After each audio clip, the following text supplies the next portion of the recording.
Hey everybody, it's Steve Harper. Today I'm starting a 5 section video series about Emmys and awards in general, but the Emmys in particular, because I happen to be a member of the Television Academy, which administers the Emmys. And I thought it would be useful for you to hear a little bit about what the Emmys are and what they aren't. I think there is the tendency in our industry as television writers, as actors or producers or directors, especially coming from outside the industry into the industry, to think of the Emmys as being knighted or being blessed by an angel on high, as though people descend down from the heavens of perfect and divine ideal creations and tap people on the head and say, "You are worthy." This series of 5 videos is really to put the lie to that, but also to honor and celebrate what the Emmys actually are, and to let you know so that you can sort of hold in your mind and your heart as a creator what they are and what they aren't. So this video is going to be about becoming an Emmy voter. And the Emmys, as I said, are administered by the Television Academy, and I happen to be a member. Television Academy is a venerated, very well-established organization in Hollywood that is about honoring excellence in the world of television and television all over, local television as well as national television. And I became a Television Academy member years ago when some people that I had worked with on one of the television shows that I had worked on, I've worked on 6 or so different TV shows, and I heard one of them talking about being a Television Academy member, and I immediately became curious about how I could be in that pool of people who could and would vote for the Emmys every year. So the thing that I really want to tell you, which I'm very honored to be a part of the Television Academy, is that the Television Academy is very much like almost anything else. It's like applying to a club or applying to college or applying to grad school or whatever. You need to do a certain series of things. You need to fill out an application, and you need to let them know what your qualifications are for joining the Television Academy. Now, the Television Academy is made up of more than the figure that they have on the website is 20,000 professionals in the industry in 31 what they call peer groups. And those peer groups are colleagues, people who have worked in the industry as writers. So there's a writer's peer group and a director's peer group and an actor's peer group and a producer's peer group, and on and on and on and on and on.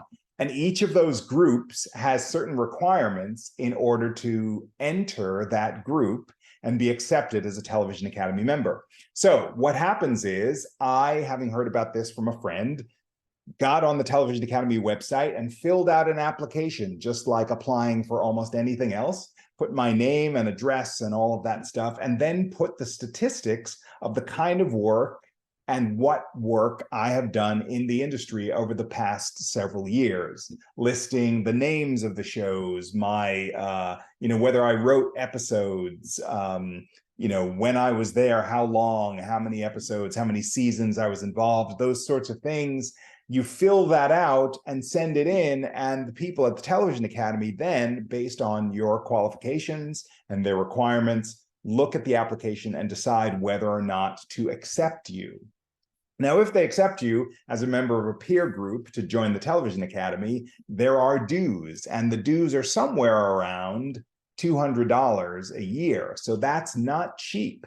But essentially, what I want to say is, A, I'm honored to be a member of the Television Academy and happy to vote for the Emmys, which I'm going to talk about in a little bit in a video down the line. But I want you to know, as an artist, as a creator, that the Television Academy is people like me, people who have the qualifications and fill out an application and pay some money to be the people to vote on the things that come across our television screens as, worthy of Emmys or not worthy of Emmys. So it's really just about people who've had some experience in the industry, who are talented, who are qualified by the standards of the Emmys, but who are also paying money for the privilege of looking at and on some level judging other people's work.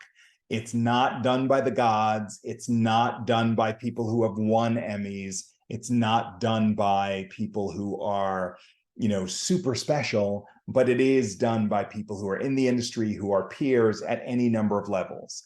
And what I'll talk about later and what you'll find out is that each peer group then votes on their peer qualifications. So, the writing Emmys, by and large, are voted for by the writers' peer group, the acting Emmys by the actors' peer group, that sort of thing. Anyway, so that's how you join the Emmys. There's no mystery to it. You simply go there, fill out an application, tell them what your qualifications are, and then if they say you've got enough qualifications to do this, you pay an annual fee to be a member. Look for the 2nd through 5th series, videos in the series that I'm doing about the Emmys and about awards. And the important thing for you is to be liberated about your work, to recognize that on some level, it's all kind of random, even though there are qualified people doing the selecting, and it's not like being knighted. It's not like being blessed. There is no pure competition in the space of the arts, but you do have organizations like the Television Academy that clearly make their money and run their organization off of dues from members like me and money that they get from people who enter the Emmy. So look for more information about that in the 2nd through 5th videos. Thanks for joining me. Check out yourcreativelife.com for lots of information about coaching, about my podcast, about my newsletter that comes out every month. And make sure to like this video if you like it and subscribe to this channel so you get more juicy goodness down the line. Thanks.